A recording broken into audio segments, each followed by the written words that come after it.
Hello children, today we have start our new topic from physics class 8 for class 8 standard 8 and we have started the new topic. The name is force.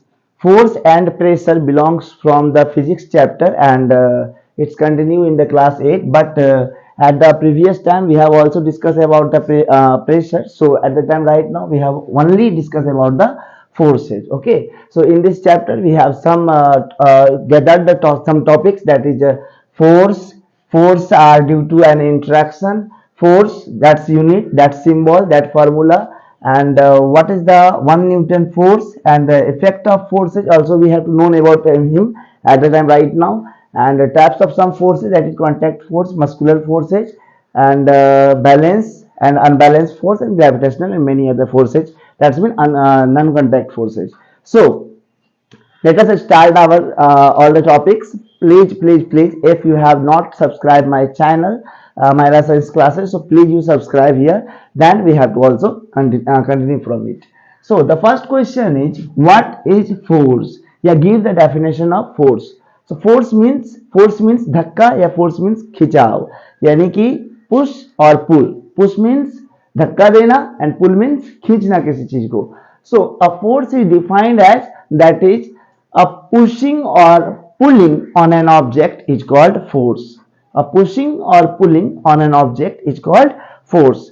या otherwise अगर लेके इसको चले next में, तो next में क्या हो सकता है, डेफिनेशन हो सकता है कि force is a cause due to which when it exert on any object then it try to change its position or change its position. That's mean कि अगर फोर्स किसी ऑब्जेक्ट पे आप लगाओगे तो या तो ये उसके पोजीशन में चेंजिंग ला देगा या फिर लाने का कोशिश करेगा. ठीक है, सो फोर्स का डेफिनेशन एकदम से क्लियर है कि फोर्स पुश या पुल को बोलेंगे, या फिर फोर्स एक ऐसा काउज है, एक ऐसा क्वांटिटी है जो किसी ऑब्जेक्ट पे लगाने पे या तो उसके प्लेस में डिस्प्लेसमेंट लाएगा या फिर लाने का ट्राई करेगा. ठीक है, देन अगर मैं फोर्स को लेके बात कर ही रहा हूं तो अब इसके बाद जान लेते हैं कि फोर्स जो है वो कब होगा. देखिए, फोर्स एक ऐसा क्वांटिटी है जो तभी संभव हो सकता है जबकि दो ऑब्जेक्ट एक दूसरे के कांटेक्ट में हो. कांटेक्ट में होने का मतलब क्या है? कांटेक्ट में होने का मतलब ये, हाँ, कुछ फोर्सेज को छोड़ के, जैसे कि नॉन कांटेक्ट फोर्स वालों को छोड़कर अगर कांटेक्ट की बात करेंगे तो इसमें बहुत सारे फोर्स आपको आएंगे और वहां पे दो बॉडी का इंटरेक्शन जरूरी है. इंटरेक्शन का मतलब यहाँ ये भी हुआ कि फोर्स कभी भी एक बॉडी से नहीं लग सकता. फॉर एग्जाम्पल, कि मान लीजिए कि मेरे पास कोई ऑब्जेक्ट रखा हुआ है, फुटबॉल रखा हुआ है और मैं वहां खड़ा हूं बस, तो इससे उस फुटबॉल में कोई चेंजिंग नहीं आने वाला है. जब तक हम किसी तरह का कोई फोर्स उस पर अप्लाई नहीं करेंगे वो फुटबॉल अपने जगह से ट्रैवल नहीं होगा. मतलब ये कहने का हुआ कि कम से कम दो चीजें चाहिए होती है. फॉर एग्जाम्पल, कि जैसे कि अगर आप नॉन कांटेक्ट में भी बात करेंगे, जैसे मैग्नेट ही हुआ तो दो मैग्नेट लेना पड़ता है. सिंगल एक मैग्नेट खुद ही अट्रैक्ट और खुद ही रिपल्स नहीं करेगा. So that means clear that कि इंटरेक्शन यानी कि two bodies are very important in the case of forces. कि अगर फोर्स की बात चल रही है तो वहां कम से कम दो बॉडीज होना ही चाहिए. ठीक है, so force are due to an interaction. That's mean कि फोर्स में इंटरेक्शन जरूरी है. इंटरेक्शन मतलब कम से कम दो बॉडीज होना चाहिए जो कि एक दूसरे को लेकर या तो खींचे या फिर उसको धक्का दे. ठीक है, सो पुश का मतलब क्या होगा? पुश का मतलब होगा कि जब आप किसी भी ऑब्जेक्ट को पुश करोगे ना तो वो ऑब्जेक्ट जो है वो आपसे अवे होगा, यानी कि अवे फ्रॉम योर साइड, यानी कि आपसे दूर होता चला जाएगा. और अगर आप किसी भी ऑब्जेक्ट को पुल करते हो ना तो वो आपके तरफ आएगा. ठीक है ना, फॉर एग्जाम्पल अगर मैं किसी चीज को पकड़ के ऐसे खींचता हूं तो इस जगह पे इसको हम लोग पुलिंग बोलेंगे, बट अगर मैं ऐसे धक्का देता हूं ना तो इसको हम लोग पुश बोलेंगे. ठीक है, so there are two main points, that is push and pull, which I just recognize the definition of forces. Forces are defined as that a pushing or pulling on an object is said to be that force. Now we have to also continue it from this, that force का unit क्या होगा. Because कि अगर force हम पढ़ रहे हैं तो हमको फोर्स का यूनिट पता होना चाहिए, सिंबल पता होना चाहिए इसका, और फॉर्मूला पता होना चाहिए.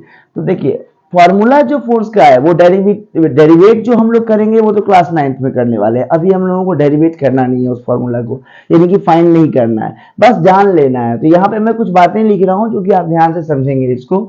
सबसे पहले क्या है मेरे बाबू, कि जो ये यूनिट होता है इसका, यानी कि फोर्स का यूनिट जो होता है वो होता है न्यूटन। याद रखना है क्या होता है, न्यूटन, न्यूटन। और इसका सिंबल होता है कैपिटल एन, यानी कि the SI unit of force are newton and its symbol is capital N. And the formula of force is that is F is equal to ma. Here m denotes the mass and a denotes the acceleration. So when mass is multiplied by the acceleration, we have to gather that forces. So force is defined as that mass is multiplied by the acceleration is also defined as the force. Okay. So किसी object में अगर कुछ ना कुछ मास होगा और जब उसमें क्या, जब फोर्स लगाएंगे तो वो एक्सेलरेट हो जाएगा। एक्सेलरेट होने का मतलब वो आगे बढ़ जाएगा। जैसे बड़ा ही कॉमन सा बात है कि हम अगर चलते रहते हैं और चलने के बाद हम अचानक दौड़ने लगे, ठीक है, first we have to walk there on the road and then second we have suddenly we have run on the road। तो ये दोनों का डिफरेंस है ना, इस डिफरेंस में क्या हुआ कि पहले वाले केस में हम नॉर्मल फोर्स से चल रहे थे बस, बट अचानक से हमने काफी ज्यादा एनर्जी खर्च करके क्या किया कि अपने फोर्स को और ज्यादा बढ़ा लिया। तो फोर्स बढ़ाने से क्या हुआ, जो हमारा एक्सेलरेशन था वो ज्यादा एक्सेलरेट हो गया, मतलब जो हमारा वेलोसिटी चल रहा था उसमें चेंजिंग आ गया, क्योंकि changing in velocity per unit time is called acceleration. Okay. So इसका यूनिट आपको होता है क्या चीज, न्यूटन होगा। इसका सिंबल क्या होगा, एन से इंडिकेट करेंगे, कैपिटल एन से। एंड फॉर्मूला क्या होगा, F is equal to ma, where m is mass and a is acceleration. Now the next topic is 1 Newton. 1 Newton, how you can define the 1 Newton term. So if you define the force is as like as mass into acceleration, so always known that when we take 1 kg mass, when we take 1 kg mass object and then applied the force to continue to displace the placement or displace the situation by the 1 meter per second square, 1 meter per second square। That's mean कि अगर आप किसी object का जिसका मास पहले से 1 kg हो और फोर्स लगाने से अगर वो 1 मीटर पर सेकेंड स्क्वायर का एक्सीलरेटर गेन कर रहा है, then we say that it's a 1 newton force. या इसको ऐसे समझ लीजिए कि 1 केजी ऑब्जेक्ट को अगर एक उसमें अगर 1 मीटर पर सेकेंड स्क्वायर का अगर उसमें एक्सीलरेशन मौजूद है, दैट्स मीन कि वो क्या होगा, 1 न्यूटन फोर्स होगा। 1 न्यूटन क्या होगा, वो फोर्स होगा। सो 1 न्यूटन का डेफिनेशन क्लियर हो गया कि 1 केजी अमाउंट होना चाहिए, मास होना चाहिए, और उसका एक्सीलरेशन कितना होना चाहिए, 1 मीटर पर सेकेंड स्क्वायर, 1 मीटर पर second square. Always remember that. Now तो इसको हम कैसे लिख सकते हैं इस चीज को, 1 newton is equal to 1 KG multiply 1 metre पर second square. Okay, so always known that. Now the next term is effect of forces, but wait and watch। Effect of forces से पहले हम जानेंगे कि फोर्सेस के टाइप्स कितने हैं, यानी कि types of forces. So how many types of force, there are only 2 types of forces. The first name is contact force, always name that contact force, and the second name is non contact forces. So first name is contact force and the second name is now non-contact force. So contact force क्या होगा, simply इसको अगर define करें या सोचे तो क्या हो सकता है। कॉन्टेक्ट फोर्स का मतलब क्या होगा कि जहां पे नेम से ही डिफाइन है कि जब दो ऑब्जेक्ट एक दूसरे के साथ अगर कांटेक्ट में होगा तो हम कहेंगे कि वो कॉन्टेक्ट फोर्स है। दैट्स मीन कि contact force are defined as when 2 object are just connected to each other, then we say that it's a contact force. Okay, so in contact force की अगर बात करेंगे तो इसमें 2 आपको मेनली आ जाएगा, एक है मस्कुलर फोर्स और दूसरा है फ्रिक्शन फोर्स। एक है मस्कुलर फोर्स और दूसरा क्या है, फ्रिक्शन फोर्स। तो मस्कुलर फोर्स का डेफिनेशन क्या होगा या फिर कैसे समझेंगे इसको, तो the force which are exerted by the muscle, यानी कि हमारे मसल के द्वारा अगर किसी भी ऑब्जेक्ट पे कोई फोर्स लग रहा है, मतलब उसको हम पुश कर रहे हो या फिर पुल कर रहे हो, तो इस कंडीशन को हम लोग क्या बोलेंगे, मस्कुलर फोर्स बोलेंगे। एंड ये आपको एक तरह का कांटेक्ट फोर्स होगा क्योंकि हमारा बॉडी उस ऑब्जेक्ट के साथ कनेक्टेड होगा, ठीक है।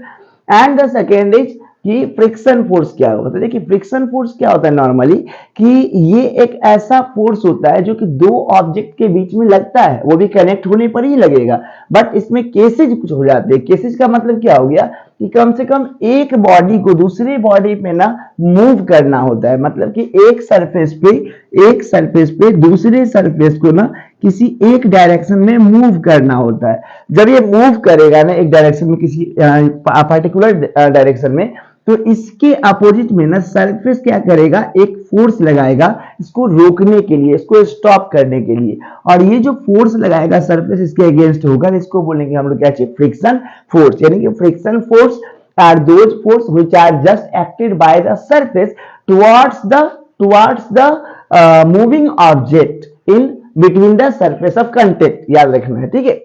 तो ये होगा friction force. And mostly important बात क्या होगा कि फ्रिक्शन फोर्स जो होगा वो भी आपको एक कांटेक्ट फोर्स होगा, क्योंकि यहां भी आपको दो ऑब्जेक्ट को एक दूसरे के साथ कांटेक्ट करना पड़ता है, कनेक्टेड रहना पड़ता है, ठीक है ना।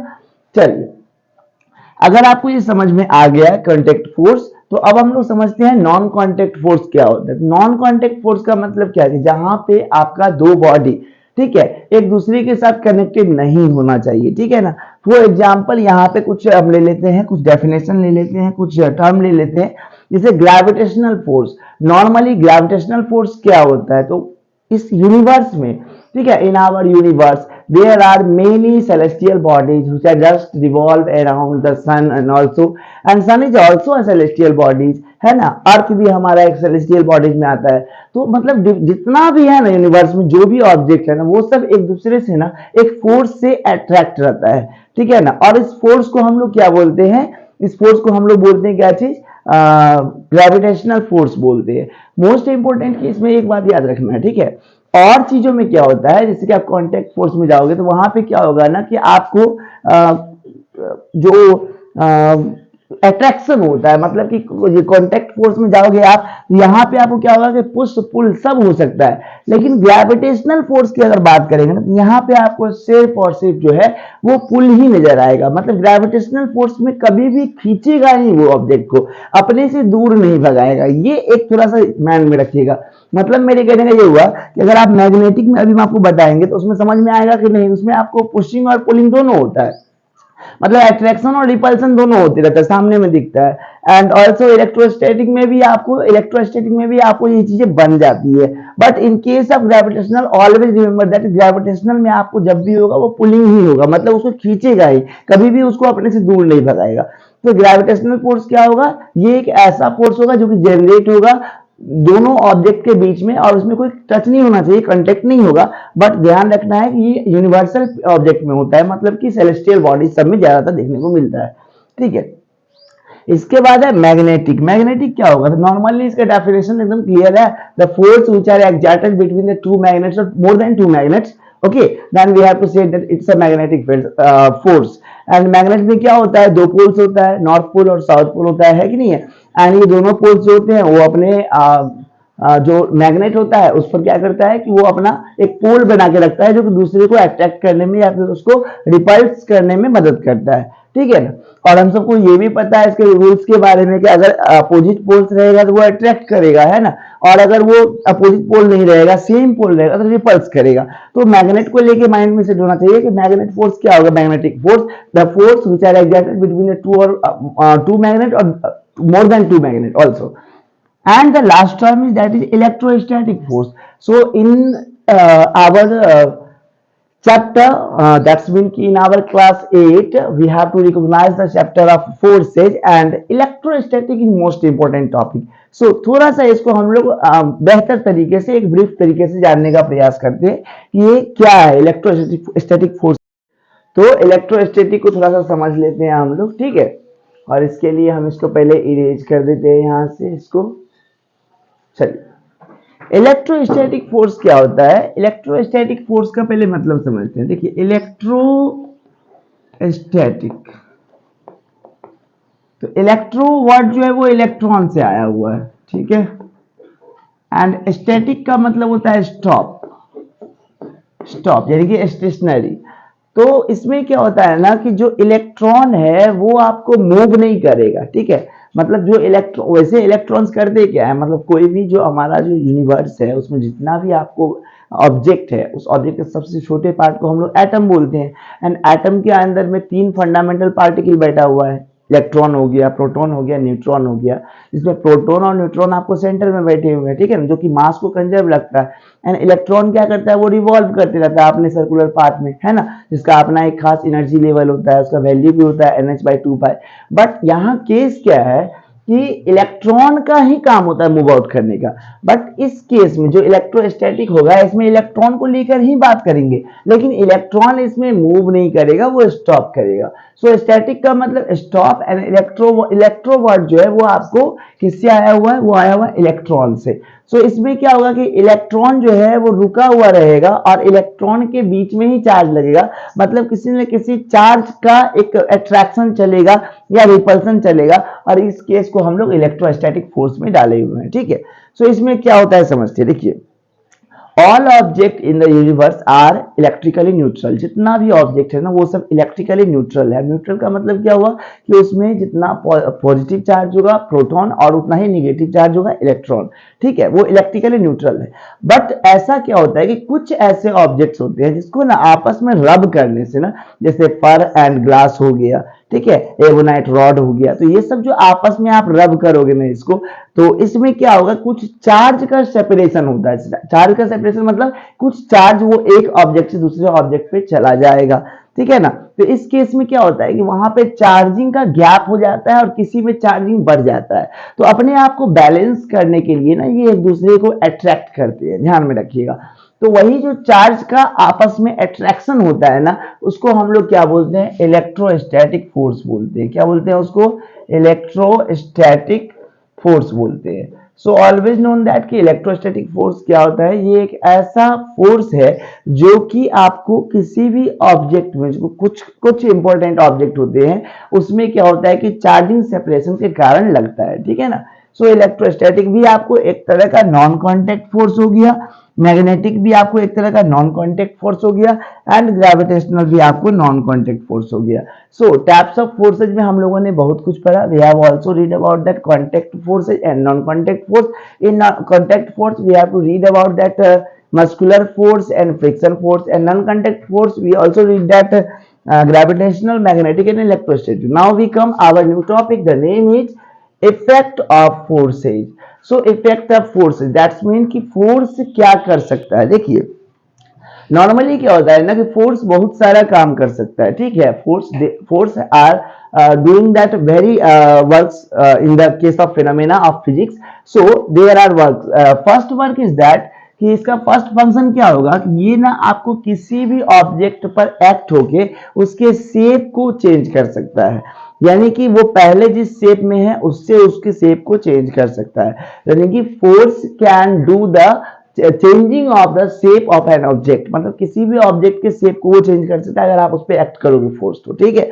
दूसरा क्या हो सकता है कि फोर्स जो है वो किसी के साइज को भी बदल सकता है। अगर आप किसी चीज को, जैसे कि आप स्पॉन्ज ले लो, उसको आप स्क्वीज करो, अच्छे से दबाओ, तो वो अपने साइज को चेंज कर लेगा, ठीक है ना। तो ये चीज कौन करेगा, ये फोर्स करेगा। मतलब फोर्स एक क्वांटिटी है जो कि उस पर लग के उसके साइज को चेंज कर दिया। उसके बाद क्या है कि फोर्स जो है वो किसी रेस्टेड ऑब्जेक्ट को जो है वो मोशन में ला सकता है, ठीक है ना। यानी कि if we act some force on any rested object or a rest object, then it has been gaining the motion, या फिर it has been taken the moving position, and we have to say that here the some force has been acted on it। मतलब ये हुआ कि कुछ force लगाने से आप जो फोर्स लगाओगे ना उससे क्या होगा, एक रेस्ट में जो पहले ऑब्जेक्ट है वो आपको मोशन में आ सकता है। इसके बाद क्या, अगर कोई पहले से मोशन में ऑब्जेक्ट है, मान लो पहले से कोई ऑब्जेक्ट है, जैसे कि कोई फुटबॉल आ रहा है और मेरा मन है हम उसको पैर से रोक देते हैं, तो कहने का मतलब क्या है कि वो जो फुटबॉल आ रहा है उसमें तो अच्छा खासा फोर्स दिया गया, जनरेट किया गया है, और वो जब आ रहा है ना तो उसको हम रोक रहे हैं। तो एक मूविंग में आया हुआ ऑब्जेक्ट को हम यहाँ रोक कर इसके रेस्ट में कर देंगे, तो ये भी आपको कौन कर सकता है, फोर्स कर सकता है। एंड इसके बाद क्या होता है, एक सबसे इंपॉर्टेंट चीज है कि फोर्स जो है वो आपको किसी भी ऑब्जेक्ट के डायरेक्शन को भी चेंज कर सकता है। मतलब कि वो पहले जिस डायरेक्शन में आ रहा था उसको उससे बदल के दूसरे डायरेक्शन में डाल सकते हैं, ठीक है ना। सो फोर्स के इफेक्ट हो गए, ये इफेक्ट हो गए फोर्स के। फोर्स जो है वो आपको शेप को, साइज को, डायरेक्शन को, रेस्टेड ऑब्जेक्ट को मोशन में, या मोशन के ऑब्जेक्ट को रेस्ट में कर सकता है, ठीक है। इसके बाद इसका सबसे मोस्ट इंपोर्टेंट टॉपिक आता है, वो आता है बैलेंस एंड अनबैलेंस फोर्स। यानी कि जो फोर्स है ना उसको उसके बैलेंसिंग नेचर के आधार पे ना दो पार्ट्स में डिवाइड किया गया है। एक को हम लोग बैलेंस फोर्स बोलते हैं और एक को हम लोग अनबैलेंस फोर्स बोलते हैं। अगर कोई डेफिनेशन पूछता है कि व्हाट इज बैलेंस फोर्स, तो हम लोग क्या डिफाइन करेंगे कि balance force is that force in which two or more than two forces are acted in opposite direction and the resultant force is always zero। यानी कि क्या मतलब हुआ इसका कि मान लो आप दो फोर्स लगा रहे हो, एक F1 लगा रहे हो और एक आप लगा रहे हो F2, और इसको इस डायरेक्शन में लगा रहे हो, इसको इस डायरेक्शन में, और यहाँ बीच में ऑब्जेक्ट लगा हुआ। तो अगर F1 का वैल्यू मान लो 5 न्यूटन है और अगर आपका F2 का वैल्यू भी 5 न्यूटन है, तो इस केस में उस ऑब्जेक्ट में कोई डिस्प्लेसमेंट नहीं होगा और इसका नेट फोर्स क्या हो जाएगा, वो आपको जीरो हो जाएगा। ठीक है, तो इस केस को हम लोग क्या कहते हैं कि ये बैलेंस फोर्स का एक अच्छा खासा डिफिनेशन भी है और समझ में भी आपको आएगा। बैलेंस फोर्स का मतलब क्या हुआ कि when two or more than two forces are acted in opposite direction, then the resultant force on the object is zero, that means it's a balanced force। and we have to also come here for unbalanced force। इसमें क्या होगा ना कि बस इतना याद रखना है कि जीरो नहीं आने वाला है, मतलब जो रिजल्टेंट फोर्स होगा वो आपको जीरो नहीं आने वाला है। और इस केस में क्या होता है कि जो ज्यादा फोर्स लगाया उसमें कम फोर्स को आपको सब्ट्रैक्ट करना होगा ताकि जो फाइनल वैल्यू है वो सही सही आ जाए। Okay, thank you very much. अगर आपको ये समझ में आया होगा तो ठीक है, और हमारे चैनल को सब्सक्राइब जरूर कीजिएगा। Thank you very much. Have a nice day to all of you.